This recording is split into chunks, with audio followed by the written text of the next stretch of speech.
Bonjour tout le monde, merci à toute l'équipe des Déconomistes de nous accueillir et merci pour leur accueil. Donc nous sommes deux activistes du mouvement Extinction Rebellion, donc San et Théo comme ça a été dit. Nous avons intitulé notre intervention d'aujourd'hui Face à l'effondrement, la désobéissance civile. Donc ce dont nous allons essayer de vous convaincre en quelque sorte, c'est que dans le contexte de crise écologique et d'effondrement très probable que nous connaissons, la désobéissance civile peut constituer un moyen d'action pertinent. Donc dans un premier temps, on va faire le point sur quelques données scientifiques et sur les projections qui y sont liées. Ensuite, on abordera les notions de résilience et de résistance, et plus spécifiquement celles de transition individuelle, collective et de désobéissance. Pour être bien clair, on essaiera de vous montrer en quoi il est nécessaire de résister et de désobéir. Pour faire cela, on vous donnera factuellement quelques exemples d'orientations politiques destructrices, délibérées, qui maintiennent le statu quo capitaliste et sa fuite en avant. On finira sur l'idée que les mouvements de résilience, c'est-à-dire aussi le mouvement des villes en transition, peuvent être des mouvements de désobéissance ou plus simplement des mouvements désobéissants. Alors en termes de questions, on va pas vraiment axer notre présentation sur l'organisation Extinction Rebellion en elle-même. Par contre, on sera toute la journée présent à un stand derrière. Donc si vous avez des questions plus spécifiques sur le type d'action qu'on a fait jusqu'à présent ou sur la façon dont on fonctionne, on pourra vous expliquer tout ça là-bas après. Vu que le temps est assez limité, donc on va aller droit à l'essentiel. Et sur ce, à toi. Du coup, je sais pas si on partage le micro. On va peut-être partager. Du coup, je vais commencer par vous rappeler un peu les rapports généraux, notamment celui du GIEC qui est sorti le 8 octobre 2018, qui a beaucoup influencé en fait les débats autour du changement climatique. Donc le GIEC, c'est le groupe d'experts intergouvernemental sur l'évolution du climat. Donc c'est un organe de l'ONU avec plus de 195 États membres et plus de 2500 scientifiques, donc qui ont fait en fait un complément de données très très important et très intéressant qui nous permet un peu aussi de donner une fondation à ce qu'on est en train de dire. Il faut savoir quand même que ce groupe est intimement lié au monde politique, que le rapport le résumé dont vous avez tous, j'en suis certaine, entendu parler, à l'intention des décideurs politiques, en fait, il est voté par des diplomates et non par des scientifiques. Donc voilà, c'est dans certaines limites quand même qu'on peut évoquer. Et le fait que comme c'est un consensus long et rigoureux, les chiffres peuvent tendre vers la minimisation et ils peuvent se retrouver parfois un peu datés et obsolètes. On l'observe notamment sur la fonte des glaces. En fait, on voit que le niveau de fonte des glaces actuel est bien pire que le pire des scénarios du GIEC. On voit qu'en 2100, en Arctique, il n'y aura plus rien. Donc voilà, et on voit que en fait, cette fonte des glaces, elle entraîne une montée des eaux, des courants marins. Depuis 1900, le niveau des océans s'est élevé de 21 cm. Et la fonte des glaces entraîne également de lourdes conséquences sur la biodiversité. Donc les scientifiques, dans ce rapport, en fait, ils nous exposent la menace d'un emballement à 1,5 degré depuis le niveau pré-industriel et les émissions de trajectoire d'émissions de gaz à effet de serre correspondantes. Donc, ce qu'il faut savoir, c'est que le gaz à effet de serre, en fait, c'est totalement nécessaire et normal pour le développement de la vie sur Terre. Le problème qui se pose, c'est que pour maintenir l'équilibre entre la chaleur qui est envoyée par le Soleil et l'énergie, du coup, qui est renvoyée par le système Terre, il n'y a plus d'équilibre en fait, parce que là on a de plus en plus de dioxyde de carbone dans l'atmosphère et du coup la planète se réchauffe et on voit que cette augmentation est reconnue en fait comme un phénomène essentiellement anthropique, donc c'est-à-dire essentiellement dû à l'activité humaine. C'est pour ça que d'ores et déjà on va cibler la révolution industrielle. En brûlant du pétrole, du gaz, du charbon, les êtres humains en fait ont déversé des quantités obscènes de dioxyde de carbone dans l'atmosphère. Et en brûlant les forêts, les cultures, on a conduit à la déforestation quand même de 99% des forêts primaires. Donc voilà, et on voit que les mécanismes en fait qui permettent de réguler le gaz à effet de serre sont eux aussi altérés, puisque la déforestation, l'artificialisation des sols entraîne une diminution des surfaces boisées qui absorbent le carbone, et les océans en fait absorbent de moins en moins de gaz à effet de serre. Or, c'est le plus grand puits de carbone du monde. Et ce qu'on voit et ce qu'on va essayer de vous démontrer, on va vous donner d'abord des données assez brutes comme ça pour faire le point, mais c'est que en fait, les orientations politiques ne s'orientent pas du tout vers une diminution des gaz à effet de serre, puisqu'on observe qu'en 2017, les émissions de gaz à effet de serre générées par le territoire français ont augmenté de 3,2%, alors que l'objectif fixé par le gouvernement était une réduction de 3,5%. Donc, quand on nous dit aujourd'hui que le dérèglement doit se limiter à 1,5 degré, alors qu'on a déjà atteint 1,1 degré depuis le niveau pré-industriel, on se dit quand même qu'il va falloir faire une bifurcation à 180 degrés. Donc voilà, ça c'était pour un peu un résumé du rapport du GIEC. On va vous faire celui sur l'état de la biodiversité, sur du coup celui de l'IPBES sorti en 2018. Donc l'IPBES, la plateforme intergouvernementale scientifique et politique sur la biodiversité et les services écosystémiques. Donc je vais vous donner une liste un peu de données de ce rapport qui sont classées par thème. Donc ça va être biodiversité, agriculture, ce genre de choses. Donc c'est des données qui sont parfois un peu dures à digérer, qui font du mal, quoi, mais bon, c'est normal. Alors, donc côté biodiversité, déjà, ce rapport de l'IPBES nous annonce qu'on entre dans la 6e extinction de masse, qui a un rythme d'extinction qui est 100 à 1000 fois plus élevé que ceux précédemment enregistrés. Donc bon, l'échelle est grande, mais ça donne une idée déjà. Alors côté données, on peut dire par exemple que plus de 90% des gros poissons ont disparu, 90% en termes de population. 75% du milieu terrestre est sévèrement attaqué et 40% du milieu marin. On estime que 10% des espèces d'insectes sont menacées, mais leur biomasse totale chute beaucoup plus rapidement. Par exemple, en Europe, on a pu observer qu'environ 70% des populations d'insectes se sont effondrées. Je pense qu'on a tous remarqué ici qu'il y a quelques années, quand on roulait à la campagne, il y avait plein d'insectes sur les pare-brises, maintenant il n'y en a plus du tout. Donc ça, c'est palpable directement maintenant. Au moins 680 espèces de vertébrés ont disparu depuis le XVIe siècle. Plus d'un tiers de tous les mammifères marins et plus de 40% des oiseaux marins sont menacés. Plus de 40% des espèces d'amphibiens sont menacées d'extinction, alors qu'ils ont un grand rôle dans la régulation de certains insectes comme les moustiques, qui transmettent de nombreuses maladies, on le sait. Les zones humides disparaissent actuellement 3 fois plus vite que les forêts. Près de 90% d'entre elles ont été perdues depuis le XVIIIe siècle. Côté changement climatique, on peut... Ce que je peux vous dire, par exemple, le nombre d'espèces exotiques envahissantes a augmenté d'environ 70% depuis 1970, en moyenne, tant à cause de la multiplication des échanges commerciaux, qui ont été multipliés par 10 dans la même période, que du réchauffement en lui-même. À 1,5 degré, on perdra 90% des barrières de corail. Si on monte à 2 degrés, elles risquent de disparaître complètement. Or, s'ils ne couvrent que 0,2% des fonds marins, ces récifs coralliens accueillent plus de 25% des espèces marines, participent à l'alimentation de près de 850 millions de personnes, ou encore concourent à la réduction de l'érosion des bords côtiers en absorbant les éléments venus du large. Si on atteint 4,3 degrés, ce qui est une trajectoire vraiment probable là, dans le schéma business as usual, comme le dit le GIEC, 16% de toutes les espèces vivantes sont en voie d'extinction. Côté agriculture, on peut dire que plus d'un tiers de la surface terrestre et près de 75% des ressources en eau sont maintenant destinées à l'agriculture ou à l'élevage. 75% des plantes cultivées sont confrontées au risque de disparition des pollinisateurs. Et d'une façon plus générale, on peut aussi observer qu'au cours du XXe siècle, avec la mécanisation de l'agriculture, puisqu'on a appelé la révolution verte, on a eu une perte vraiment massive de la diversité, autant en termes d'animaux élevés que de plantes cultivées. Donc ça va nuire énormément à la résilience des communautés, puisque les produits sont moins calibrés en fonction des spécificités locales, excusez-moi. Et ça les rend plus sensibles aux maladies, etc. Ça épuise plus les sols, les monocultures, comme on le sait. Alors, les zones urbaines ont plus que doublé depuis 1992. Elles augmentent plus vite que la population mondiale. Plus de 500 000 espèces terrestres ont désormais un habitat insuffisant pour leur survie à long terme, sauf si leur habitat est restauré, c'est-à-dire qu'on vire du béton et qu'on essaie de régénérer des sols à la place. Alors ensuite, après ces données plutôt mesurées, plutôt factuelles, je vais vous faire un petit point sur deux phénomènes qui sont plutôt bons de connaître. C'est les boucles de rétroaction et les effets de seuil.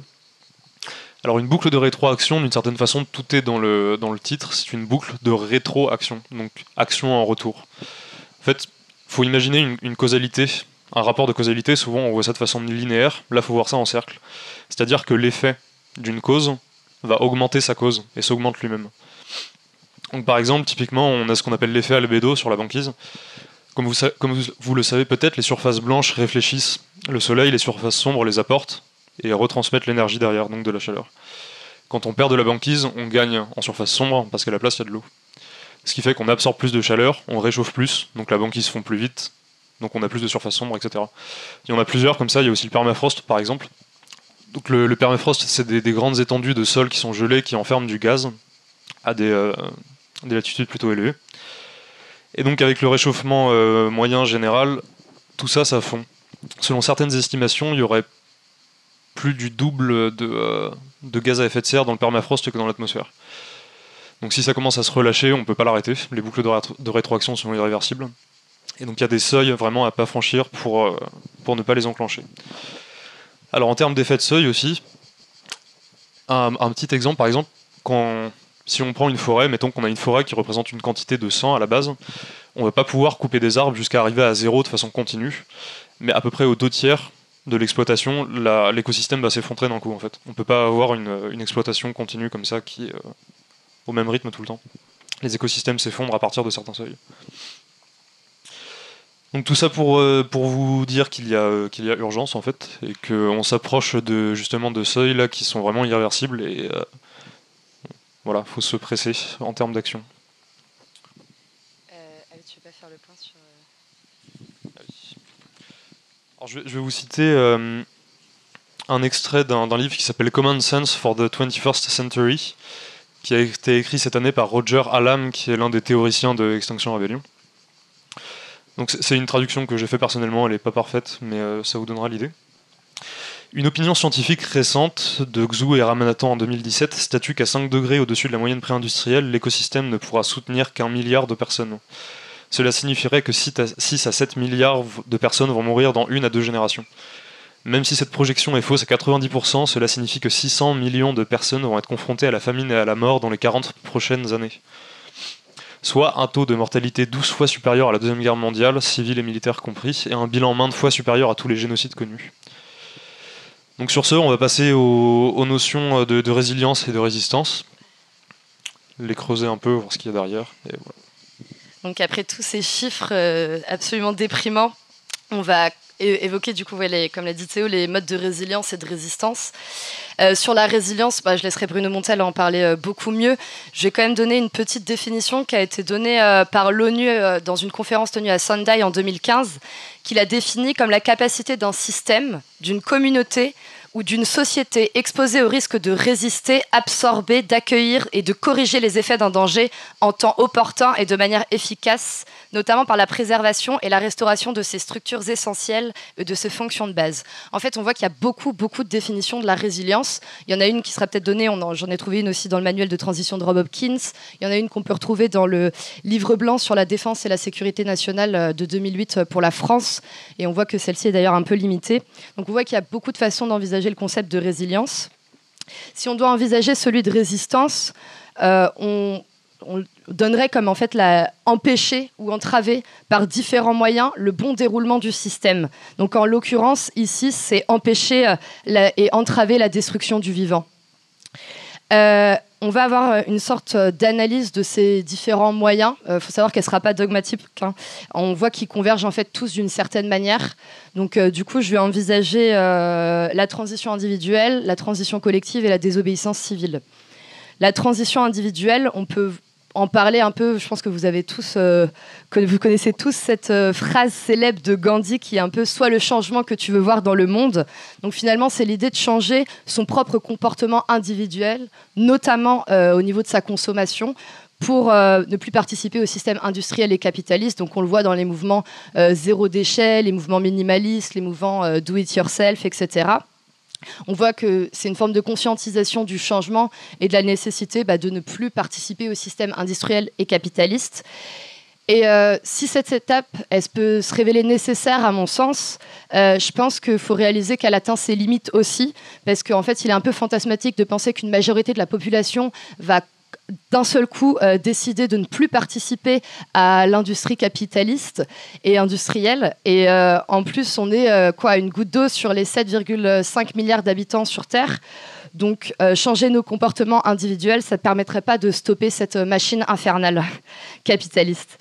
Et on verra aussi que même les orientations en fait, politiques, économiques, transnationales en jeu, qui sont en jeu, et le changement individuel ne permettra pas d'entraver le fonctionnement de ces mesures. Et en fait, il y a une limite qui commence à apparaître. Quand on voit les données qu'on vous a exposées précédemment, est-ce que le changement individuel, c'est vraiment la réponse adéquate pour stopper la déforestation, pour stopper la destruction des océans, pour empêcher la 6e extinction de masse, pour permettre de limiter le réchauffement climatique? Donc, même si ça peut être nécessaire, on voit que ce concept a des limites, en fait. Du coup, on s'intéresse aussi à un concept qui serait la transition collective. Donc, cette fois-ci, agir ensemble. Je ne vais pas rentrer plus et te laisser l'expliquer tout à l'heure. Après, ce qui m'a semblé intéressant, c'est d'en montrer certaines limites quand même. En tout cas, montrer les limites, mais pour comprendre en quoi, en fait, il y a une vraie convergence qui peut être possible. Ok. Du coup, on voit que les villes en transition ne visent pas concrètement le démantèlement du capitalisme et des sociétés industrielles, ou à minima en tout cas, il n'y a pas de conflictualité assumée avec le statu quo, alors que celle-ci en fait est inévitable, cette conflictualité. On voit qu'il y a aussi un effet pervers qui, je sais, qui n'est pas du tout désiré par le mouvement des villes en transition, mais c'est finalement, on voit que le glissement de la lutte contre le réchauffement climatique vers une préconisation de la résilience locale aux États et aux institutions internationales permet aux États en fait, et aux institutions internationales de se dédouaner un peu de leurs échecs.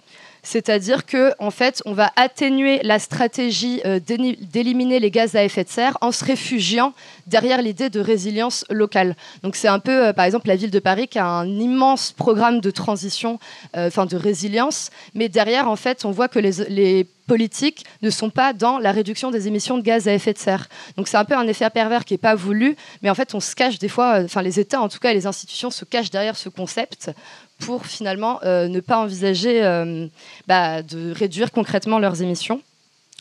Et on voit qu'il y a aussi un peu une forme de passivité, non d'indépendance face au système industriel et capitaliste. Alors je ne sais pas si c'est le cas des villes en transition exactement comme tu vas en parler, mais j'avais un exemple en fait avec une ville qui est souvent prise comme un exemple de résilience. C'est la ville, et alors désolée pour la prononciation, de Växjö en Suède, c'est peut-être très mal prononcé, mais qui est souvent montré comme un exemple en fait, de résilience. Or, on voit que 5% de toute l'alimentation est importée, donc 70% de légumes, et que 51% de la production énergétique est issue de la biomasse, de l'électricité renouvelable et des panneaux solaires.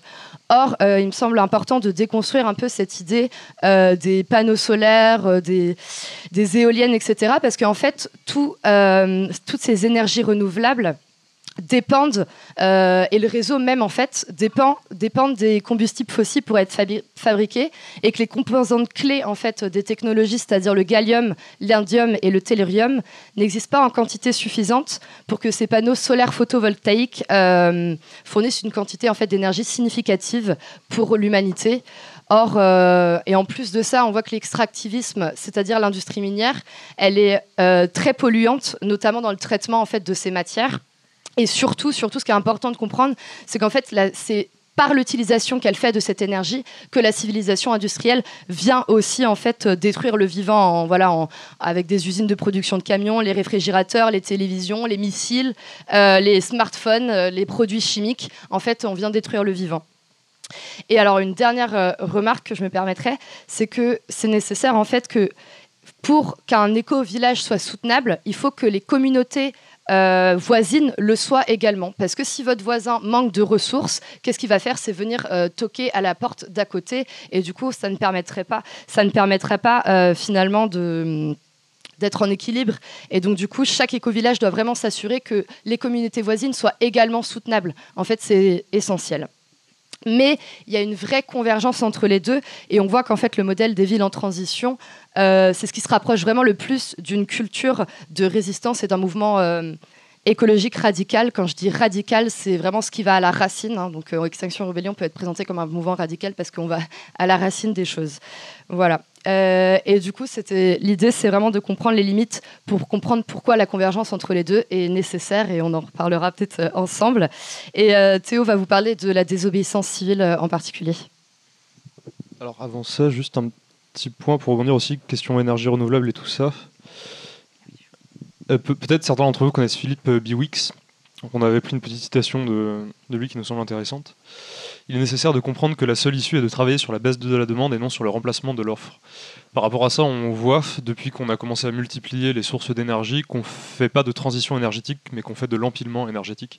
On n'a jamais consommé autant de charbon et de pétrole qu'à l'heure actuelle, pourtant on a des énergies renouvelables. En fait, elles ne se substituent pas aux autres. Ça, c'est un point qu'il est important d'avoir à l'esprit, je pense. Donc sur ce, la désobéissance civile, qu'est-ce que c'est, qu'est-ce que ça veut dire, qu'est-ce qu'il y a derrière ça, tout ça. Alors historiquement, les mouvements de désobéissance civile se fondent sur une rupture entre légalité et légitimité. C'est vraiment un point essentiel. On attribue le premier acte de désobéissance civile à Henri David Thoreau, qui a refusé de payer ses impôts des impôts qui servaient à financer une guerre qui était menée à l'époque par les États-Unis au Mexique. Une guerre qu'il jugeait illégitime, du coup il a refusé de payer ses impôts. Aujourd'hui, plus spécifiquement, on parlerait de désobéissance fiscale à ce propos, mais ça rentre dans le même grand groupe. Alors de même, la désobéissance indienne à la Gandhi ou pour le mouvement des droits civiques aux États-Unis, ça part de légitimité, d'une différence de traitement légalisé, institutionnalisé entre différentes parties de la population. Donc cette nuance, ce qui est légal et ce qui est légitime, c'est vraiment très important. Quelque chose que j'aime beaucoup rappeler et que je souhaitais vous rappeler ici aussi, dans la Déclaration des droits de l'homme de 1793, l'article 35, le dernier article, nous dit « Quand le gouvernement viole les droits du peuple, l'insurrection est pour le peuple et pour chaque portion du peuple le plus sacré des droits et le plus indispensable des devoirs. » C'était dans la Déclaration des droits de l'homme de 1793. Dans le même genre d'idée, pendant la journée de déclaration de rébellion qui a été faite à Paris le 24 mars, Extinction Rébellion a déclaré le contrat social nul et non avenu. Cette déclaration-là, elle prend sens justement avec cette nuance entre légalité et légitimité. Nous ne considérons plus la loi légitime parce que la loi maintient la destruction du vivant, l'autorise, la permet, la favorise, etc. Donc pourquoi est-il maintenant nécessaire de désobéir une fois qu'on sait ce que ça veut dire grosso modo ?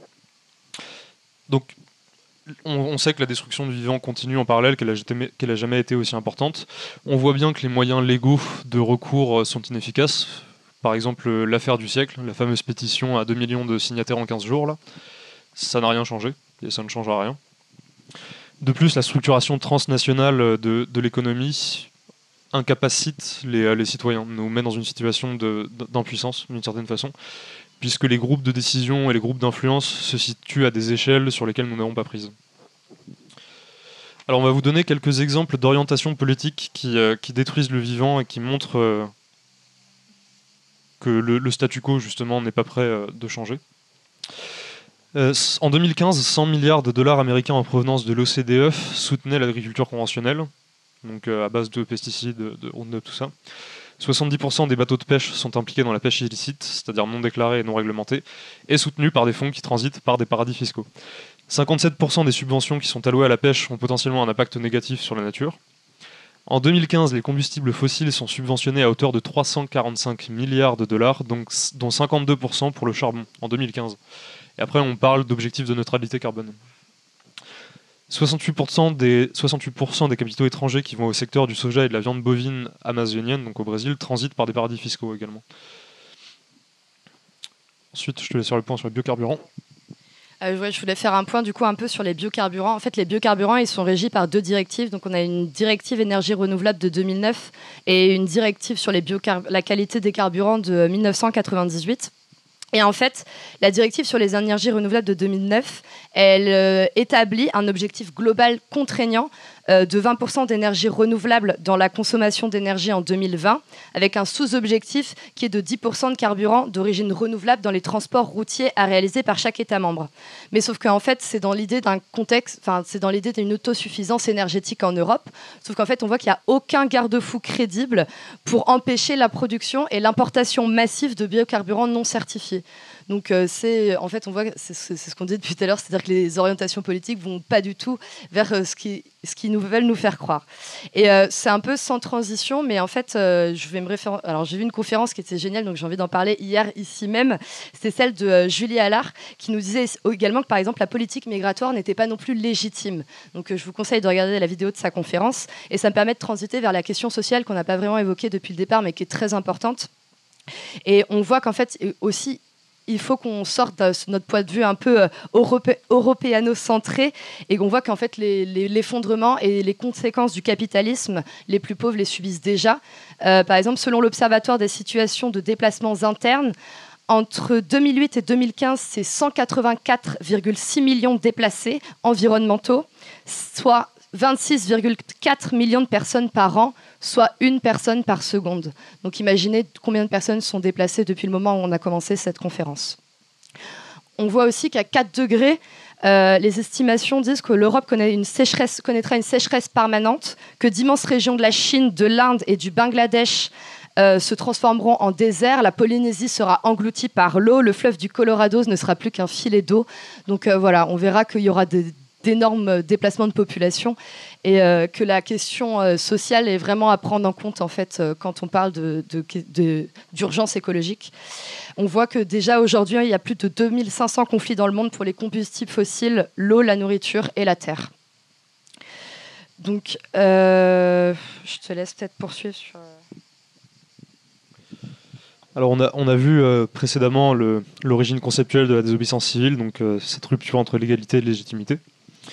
Maintenant, soyons un peu pragmatiques. Étant donné la complexité de nos sociétés, de ce qui la maintient viable, il semble nécessaire de constituer des instances décisionnelles à grande échelle pour garantir l'équité et de la décroissance et augmenter notre résilience physique et sociale, c'est-à-dire la mise en œuvre de savoir-faire et de solidarité pour pallier à la limitation des ressources disponibles qui ne va aller que s'accroissant.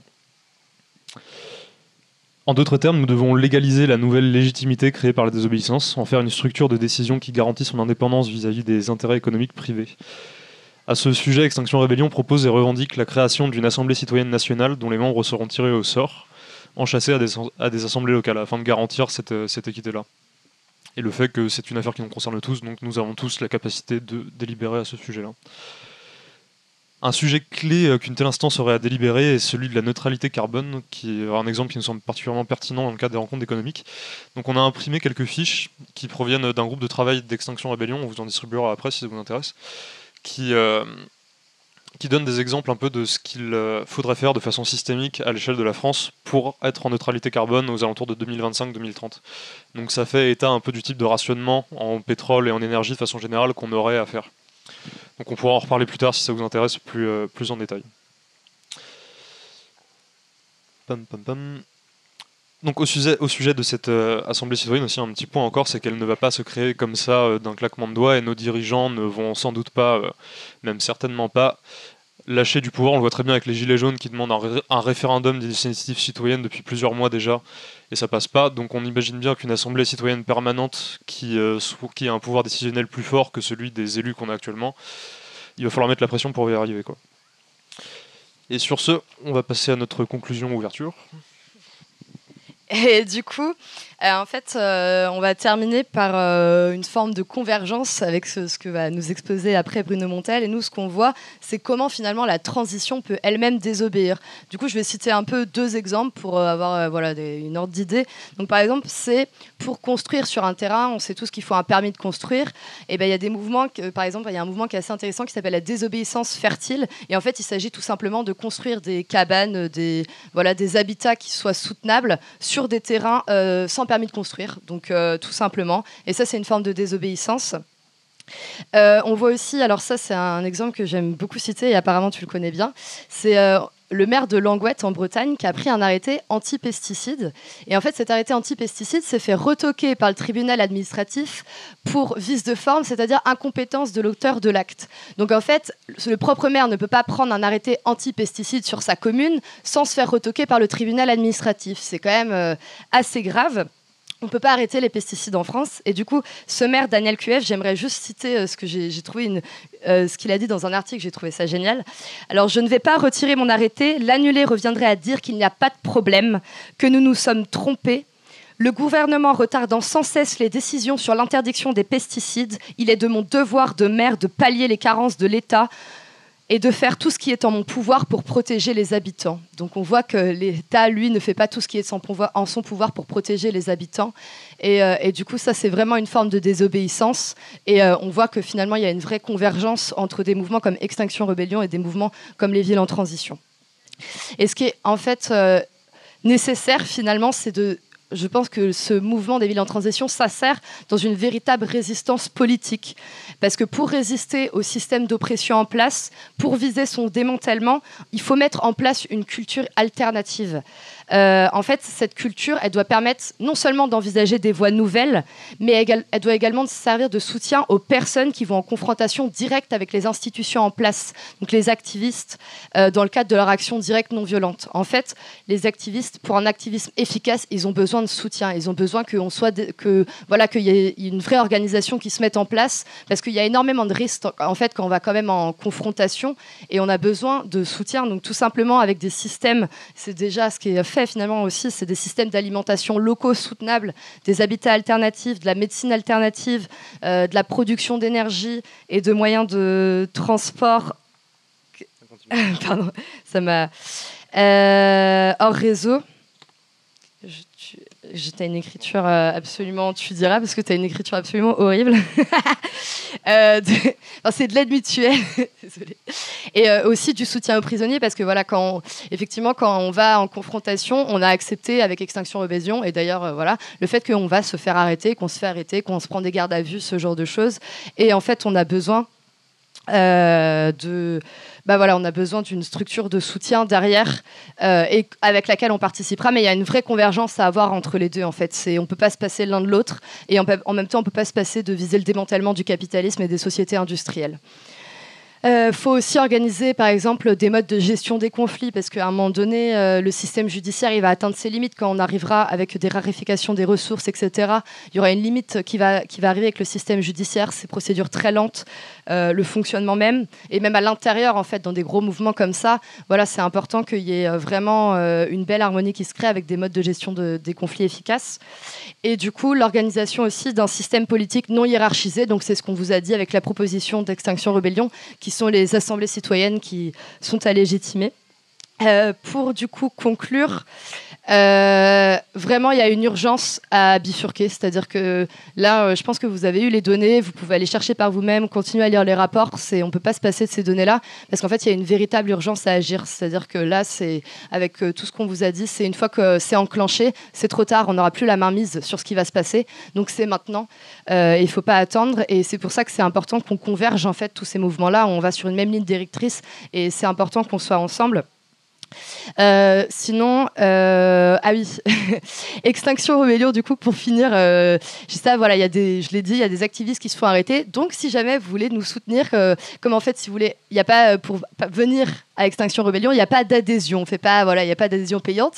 Mais du coup, on a aussi besoin d'un petit soutien financier, notamment pour les prisonniers qui se font arrêter, ce genre de choses. Donc, on a une petite cagnotte là-bas avec des super bons gâteaux bio. Donc, n'hésitez pas à venir nous soutenir, parce que on en a besoin aussi. Hein. Parce que c'est nous qui nous finançons. Voilà, merci pour le soutien. Et du coup, c'est nous qui nous finançons en fait nous-mêmes et c'est les activistes qui se financent eux-mêmes. Donc voilà. Et peut-être que du coup, tu avais quelque chose à rajouter ou j'ai. Je voulais juste faire un petit point à propos justement de la convergence entre les villes de transition, la culture alternative et puis l'activisme. C'est qu'un activisme efficace, il doit se libérer de l'emploi. De l'emploi, sous-entendu l'emploi au capital, l'emploi salarié. À partir du moment où on n'est pas nous-mêmes en tant que militants et activistes indépendants vis-à-vis de ce système-là, c'est beaucoup plus compliqué de lutter efficacement contre lui, quoi. Et c'est pour ça qu'il me semble que le mouvement des villes en transition et l'activisme plutôt direct, non violent, se complètent bien et en fait, pour se réaliser l'un l'autre, doivent coopérer d'une certaine façon.